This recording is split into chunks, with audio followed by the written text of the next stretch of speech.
లక్ష్మీదేవి యొక్క అనుగ్రహము అన్న మాటకు అర్థం ఏమిటంటే కేవలం ఆవిడ ఒక్క చూపు చూస్తుంది ప్రసన్నంగా.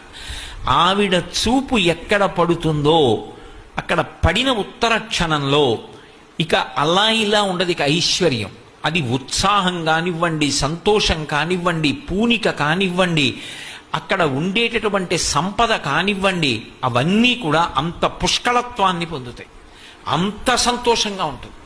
అందుకే ఆవిడ చూపులలోంచే అంతటి అనుగ్రహ ప్రసరణం చేసింది. అందుకే ఐశ్వర్యం ఎక్కడి నుంచి ఇస్తుంది అంటే ఆమె యొక్క చేతిలోంచి ఇస్తుంది అని చెప్పడం సాధ్యం కాదు. అందుకే లక్ష్మీ కటాక్షము అంటూ ఉంటారు.